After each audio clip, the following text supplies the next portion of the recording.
자, 우리 이제 13주차 마지막 강의 시작을 한번 해볼까요? 이번 학기는 온라인 수업으로 모두 대체하고 되고 나니까 너무 좀 아쉬운 면이 없지 않아 있네요. 이제 한 번도 얼굴도 못 보고 이제 이메일로만 서로 뭐 과제물이라든가 이런 것들 제출하면서 만나서 너무너무 아쉬움이 많은 학기인 것 같아요. 저도 이제 2017년도부터 이제 우리 학교에서 강의를 시작하기 했는데 이런 경우는 처음이라서 이게 학기가 이게 마무리가 될지 조금 걱정이 많았었는데 또 우찌우찌 또 우리 마지막 그 강의 날짜까지 왔네요. 자, 우리 리포트 얘기 잠시 좀 하고 우리 또 수업 들어가도록 할게요. 자, 지금 우리 중간고사 리포트가 쏙쏙 좀 들어오고 있어요. 자, 우리가 오늘 수업이 22일이기 때문에 이제 딱 일주일 남았다, 그죠? 자, 그래서 중간고사 리포트 그리고 기말고사 리포트 우리 늦게 제출하지 않도록 그렇게 당부를 좀 줄게요. 자, 주의사항 항상 말씀드렸죠. 이 주의사항을 좀 잘 준수를 해가지고 리포트를 좀 제출해 주길 바랄게요. 막 임의대로 막 보내고 나면 너무 정성이 또 없어 보이잖아요. 그죠? 그래서 이 주의사항 잘 읽어보고 주의사항에 맞춰가지고 리포트를 제출을 해주면 좋겠습니다. 자, 관련 주제는 제가 상세한 내용은 우리 6월 15일째 강의에 제가 많은 이야기를 해놨습니다. 그래서 만약에 중간고사 리포트를 어떻게 작성해야 되는지 그 가이드라인을 잡고 싶으면 우리 6월 15일 첫 1교시 수업을 조금 참조를 해 주시면 될 것 같아요. 기말고사 리포트도 마찬가지죠. 자, 이렇게 해서 우리 중간고사, 기말고사 전부 다 리포트로 대체가 되었으니까 여러분들 한 명도 빠짐없이 점수를 어느 정도 득해 가지고 학점을 좀 받을 수 있게 그렇게 좀 해주길 바랄게요. 자, 오늘은 우리 종합원가랑 그리고 결합원가 이제 이 두 가지 원가 계산 방법을 배우면서 이제 학기를 조금 마무리하려고 합니다. 자, 우리 종합원가 계산 저번 주에 앞부분에 대해서 살짝 설명을 했는데요. 자, 다시 조금 그 내용을 좀 환기시키기 위해서 내용을 좀 살펴보고 그렇게 진행하도록 할게요. 자, 우리 종합원가는 원가 계산하는 방법들마다 약간의 포인트가 되는 단어들이 있죠. 자, 종합원가 계산 같은 경우에는 우리 단일 종류의 제품을 생산하는 데 이용이 된다. 그리고 연속적이면서 대량 생산하는 경우에 쓰는 원가 계산 방법이 종합원가 계산이다. 자, 그래서 소품종 대량 생산을 하는 이런 업종에 많이 사용을 하는 방법이다. 그렇게 공부를 했었습니다. 자, 그리고 개별원가와 다르게 우리가 공종별로 원가 계산을 한다. 이것도 하나의 차이점이었죠. 개별원가는 작업별이라고 하죠. 왜냐하면 헬리콥터를 만드는 작업, 뭐 전투기를 만드는 작업 이렇게 작업이 서로 상이한 방법이 이제 그 별개의 작업으로 이루어지기 때문에 그런 거죠. 하지만 종합원가는 공정별로 원가 계산을 하는데 이런 것들이죠. 자, 제1공정에서 제공품이 만들어지고 그리고 1공정에서 만들어진 제공품이 2공정으로 넘어가는데 그때 2공정을 거치고 나면 완성품이 되는 제품이 된다. 그때 이 제1공정에서 완성된 것을 우리는 전공정 원가라고 하고 이 전공정 원가를 제2공정의 단기 총 제조 원가에 들어가는 그 비용으로 본다라고 우리가 공부를 했었잖아요. 우리 T 계정으로 흐름을 살펴보면 이렇게 되겠네요. 자, 1공정에서 우리가 단기 총 제조 원가랑 그리고 기초재고로 우리가 완성품이 만들어질 거고 그리고 기말 그러니까 아직까지 제1공정에서 완성품이 되지 않은 것들은 다시 제1공정에 기말 재고가 되고, 이 1공정에서 완성된 이 제공품이 제2공정으로 들어갔을 때는 전공정 원가로 들어간다는 거. 요게 은근히 이쪽에 넣는 거를 실제로 문제를 풀다 보면 우리가 기억이 잘 안 날 때가 있어요. 자, 제2공정에 단기 총 제조원가로 취급을 한다라고 생각을 해주시면 될 것 같아요. 자, 우리가 이렇게까지 공부를 하고 자, 또 어떤 종합원가는 어떤 계산 방법에 대한 종류가 있나라도 살펴봤죠. 우리가 책에서 문제를 풀면서 배우는 게 요거죠. 단순 종합원가다, 그죠?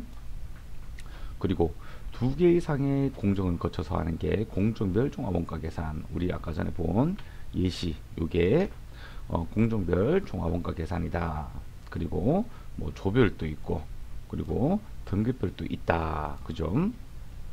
자, 그래서 종합원가 계산은 이러한 것들이 있다는 것을 알고 우리가 공부를 할 때 또는 문제를 풀 때는 요 동그라미 1번 단순 종합원가 계산 방법으로 우리가 공부를 하면 될 것 같네요.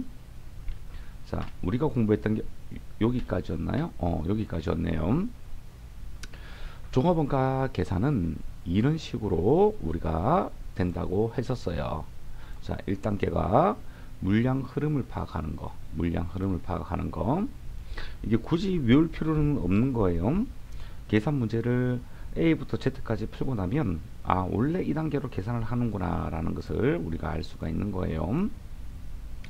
첫 번째는 물량 흐름을 파악한 후에, 그리고 완성품 한산량 계산을 하고, 그리고 먼저 원가를 요약한 다음에 단위당 원가를 계산하고, 이 단위당 원가를 물량에다가 곱해주고 나면 완성품 원가와 그리고 기말 제공품 원가로 계산이 되는 겁니다.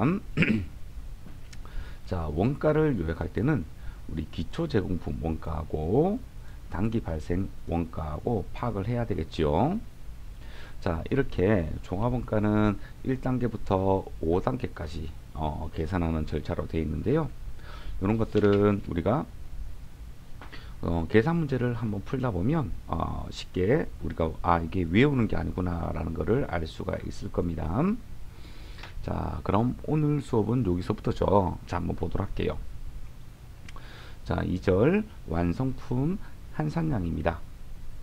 자, 완성품 한산량에 대한 정의를 한번 내려봐야 되겠죠. 자, 완성품 한산량이란 각 공정에서 수행한 총 작업량을 완성품 기준으로 변형하는 경우에 한산되는 완성품의 수량이다. 자, 우리가 제품이 되었으면 그냥 한 개로 취급을 하면, 제품이 완성되었으면 그 제품 하나로 취급하면 되겠는데, 자, 완성품을 기준으로 아직까지 공정 중에 있을 때 그 완성품 대비해서 몇 퍼센트가 완성되었느냐, 80%가 완성되었다 그러면 0.8 이런 식으로 한산되는 수치라는 것을 우리가 개념을 먼저 잡고 있어야 되겠죠. 자, 그래서 공식을 보게 되면, 자, 완성품 한산량은 수량에다가 이 완성도를 곱해 준 것을 완성도 한산량이라고 하는 것들입니다. 자, 이렇게 완성품 한산량을 계산하게 되면 원가를, 우리가 원가 요약을 했죠. 그 원가를 완성품과 기말 제공품에 배분을 하면 이제 끝나는 거죠. 자, 예를 들어 볼게요. 자, 물량의 흐름이 지금 이렇게 나와 있네요. 물량의 흐름이, 자, 기초 제공품이 100개가 있고, 그리고 단기 투입된 게 200개가 있고, 그리고 완성품이 250개, 기말 제공품이 50개. 그래서 요 300개 차대변이 맞겠죠. 자, 우리 완성품은 당연히 완성도가 100%겠죠. 그쵸? 그러니까 제품이 되었으니까요. 그래서 여기 있는 물량 250개에다가 완성도 100%를 곱하고 나면 완성품 한산량이 요렇게 되겠네요. 250개. 그죠? 자, 하지만 기말 제공품은 완성도가 50%네요. 자, 그러면 이 50개는 50%의 완성도를 가지고 있으니까 우리가 물량 흐름을 파악할 때는 완성품 한상량이 25개가 되겠구나. 그래서 총 완성품 한상량은 275개구나 라는 것을 알 수가 있을 겁니다. 자, 우리 물량의 흐름을 파악을 했고요. 그리고 완성도를 곱해줘서 완성품 한산량을 계산했어요. 자, 여러분들 어렵지 않죠? 자, 이게 완성품 한산량이라는 겁니다. 자, 우리가 원가 계산을 할 때는 원가 흐름이 있을 텐데 일정한 가정을 정해놓고 우리가 무엇이 먼저 나갔는지, 그리고 이것을 뭐 평균적으로 나갔다고 봐야 되는지, 어떤 원가 흐름에 대한 가정을 먼저 깔고 우리가 생각을 해야 되겠죠. 자, 우리가 잘 쓰는 게 평균법하고 선의선출법, 요 두 가지 방법이 있습니다. 자, 여기부터는 중요한 내용이니까 잘 들어줘야 됩니다. 자, 첫 번째 평균법입니다. 자, 평균법은 기초 제공품, 그러니까 전기의 기말 제공품이겠죠.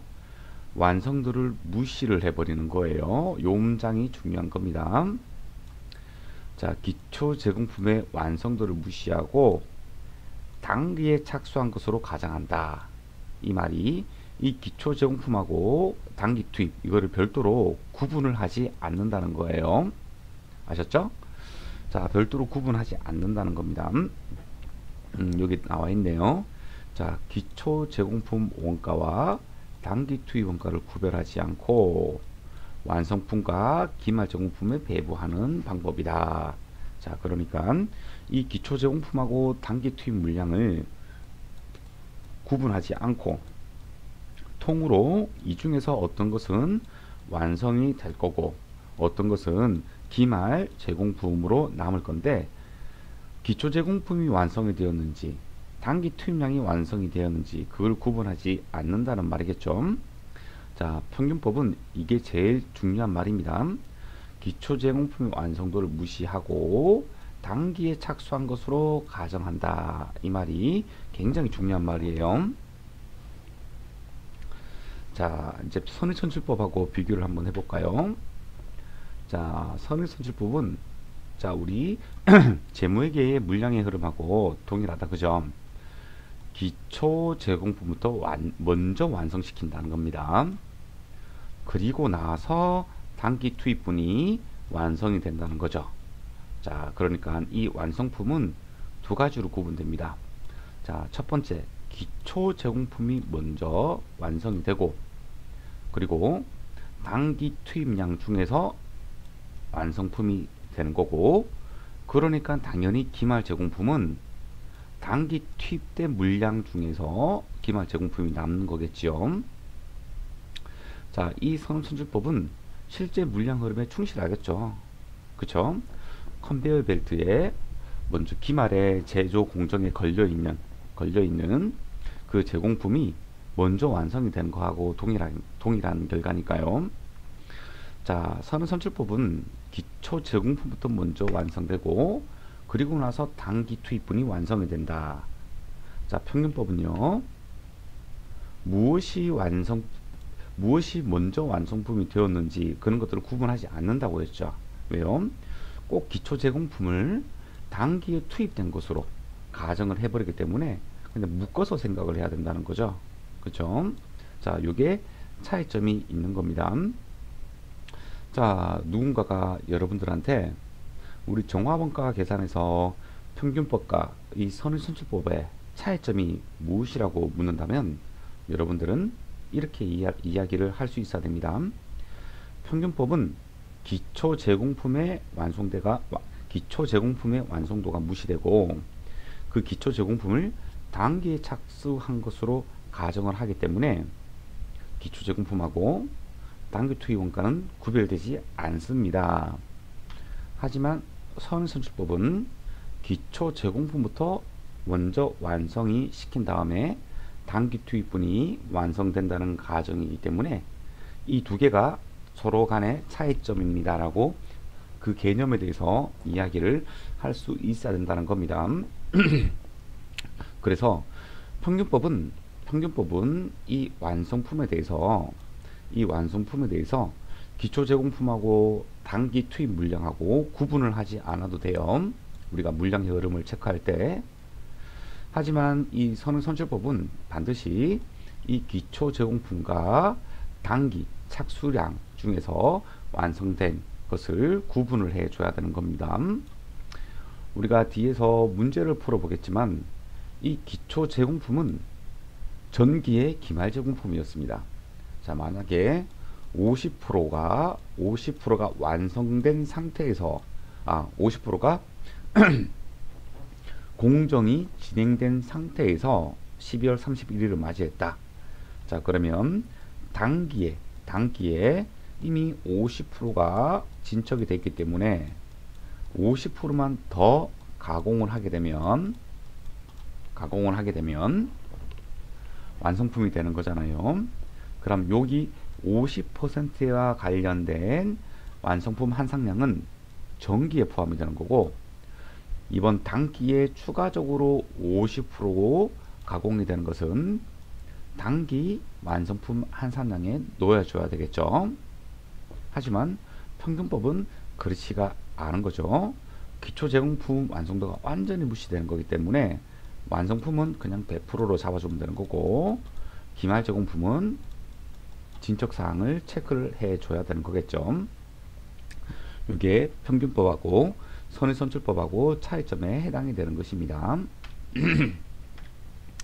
자, 그럼 얘를 우리 교재 240페이지 예제 4-1번을 한번 풀어볼까요? 자, 우리 물량의 흐름을 체크해야 되겠다, 그죠? 자, 이렇게 해답지에 잘 나와 있어요. 물량의 흐름 파악이라고. 그리고 2단계가 완성품 한산량을 계산을 하겠다, 그죠? 자, 문제 가정이 어떻게 되었나요? 자, 기초 제공품이 1000개, 가공비 진척도는 40%네요. 자, 첫 번째는 평균법. 책에는 선의선출법부터 되어 있는데 우리 평균법 먼저 살펴보도록 할게요. 여기 평균법 되어 있죠. 자, 그래서 기초 제공품 1000개, 가공비 진척도가 40%네요. 자, 단기 투입량이 7000개. 자, 단계에 7000개 투입이 되고, 자, 우리가 이 8000개가 지금 공정에 있네요. 자, 기말 제공품 2000개, 가공비 진척도가 25%. 자, 그리고 나머지 요 차액이 완성품이 되겠다, 그죠? 자, 제로비는 공정 초에 투입이 되네요. 그러니까 공정이 시작되게 되면 무조건 투입이 되는 거네요. 자, 가공비는 공정 전반 걸쳐 균등하게 발생하는 거니까 이 완성도가 의미가 있겠다, 그죠? 자, 그럼 이 평균법과 선의선출법에 의해서 완성품 한산량을 한번 구해보도록 할게요. 자, 우리 완성품은, 이 평균법의 완성품은 기초 제공품과 단기 투입 물량을 구분하지 않는다고 이야기를 했죠. 자, 그래서 완성품이 그냥 6000개. 자, 완성품은 100% 각 그 진척도가 100%이기 때문에 완성이 된 거겠죠. 그래서 제로비, 가공비 전부 다 곱하기 100을 해주면 되겠다, 그죠? 자, 기말 제공품 2000개가 있네요. 자, 그런데 제로비는 공정 초에 투입이 되기 때문에 공정에 들어가기만 하게 되면 100%로 잡아줘야 되겠다, 그죠? 그래서 제로비는 100%인 상황이고요. 공정 초에 모두 투입되기 때문에 가공비는 25%죠. 25%. 자, 그래서 제로비 완성품 한산량은 2000개가 되는 거고, 가공비 완성품 한산량은 500개가 된다, 그죠? 그래서 총 제로비 완성품 한산량은 8000개가 되는 거고, 가공비 완성품 한산량은 6,500개가 되는 겁니다. 자, 이해했나요? 자, 평균법은 쉽죠. 그냥 완성품은 기초 제공품 진척도를 고려하지 않아도 되는 겁니다. 자, 두 번째, 우리 선의손질법 한번 보도록 할게요. 자, 물량의 흐름은 똑같아요. 진척도도 똑같고. 자, 그런데 여기 보도록 할게요. 자, 완성품이 6,000개인데 기초 제공품하고 단기 투입분 요렇게 구분을 하게 되겠죠. 자, 그래서 이 기초 제공품이 먼저 1,000개가 완성되고, 그리고 단기 투입한 물량 중에 5,000개는 완성이 되었고 2,000개는 아직 완성이 되지 않은 상황입니다. 자, 기초 제공품 1,000개가 완성이 되었어요. 1,000개가. 자, 작년에 40%까지. 자, 아니다. 다시 할게요. 자, 작년에 40%까지 진척이 되었잖아요. 재료비는 언제 들어간다고요? 공정 초에 투입이 되죠. 그렇기 때문에 이 재료비 완성품 한산량을 계산할 때는 이미 이 1,000개는 전기에 들어가 있단 말이죠. 그래서 단기 재료비 완성품 한산량은 0이에요. 자, 요거를 재료비랑 가공비랑 다르게 한다면 이렇게 됩니다. 기초 제공품은 1,000개의 40%죠. 이 1,000개의 40%를 이렇게 이렇게 표시할 수 있어요. 자, 1,000개가 있죠. 자, 재료비부터 한번 적어 볼까요? 재료비는 전기에 100%가 다 들어갔어요. 그죠? 자, 가공비는요 40%만 진척이 되었대요. 40%만. 자, 이게 전기사항이었어요. 전기사항. 자, 단기 한번 볼까요? 자, 1,000개가 이미 재료비는 공정 초에 투입이 되니까 전기에 다 들어갔잖아요. 그래서 단기에는 들어가지 않아요. 그래서 0%고요. 이미 40%가 진행되었죠. 그럼 우리는 단기에 60%만 진행을 하면 되겠네요. 자, 그래서 요 60% 있죠. 요게 요건 거예요. 전기에 40% 가공이 되었으니까 단기는 60%만 가공을 하면 된다는 말이에요. 그리고 전기에 이미 재료는 다 투입이 되었어요. 단기에는 투입이 되지 않습니다. 자, 그래서 기초 제공품 1,000개를 보게 되면, 자, 재료비가 0이라고 되어 있는 게 그것 때문이에요. 전기에 이미 다 들어갔기 때문이에요. 자, 그리고 가공비를 보세요. 600개라고 되어 있죠. 1,000개 60%니까요. 자, 그런데 나머지 400개는 전기 완성품 한산량을 계산하는데 들어갔겠죠.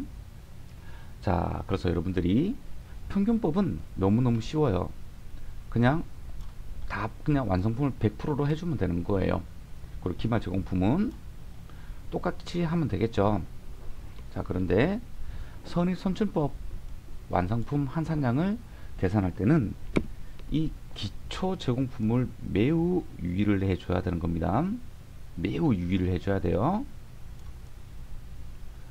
그거는 우리 재료비하고 가공비 한산량을 구할 때 전기분을 고려하면 안 되는 거죠. 전기분을 고려하지 말고 단기분만 고려를 해가지고 우리가 완성품 한산량을 계산해 내야 됩니다. 그래서 요 개념을 빨리 잡아야 돼요. 요 개념을. 자, 그리고 기말 제공품 똑같겠죠. 재료는 공정 초에 다 들어가 버리니까. 그리고 요게 기말 제공품이 내년이 되게 되면 요렇게 되겠죠. 자, 2,000개, 그리고 100%, 그리고 25%. 그럼 차기에는 2,000개, 0%, 75% 요렇게 되겠다. 그죠? 자, 어려운 개념 아니죠? 자, 오케이. 그러면 잠깐 쉬었다가 우리 평균법하고 선출법 우리 비교하는 거 한번 보도록 할게요.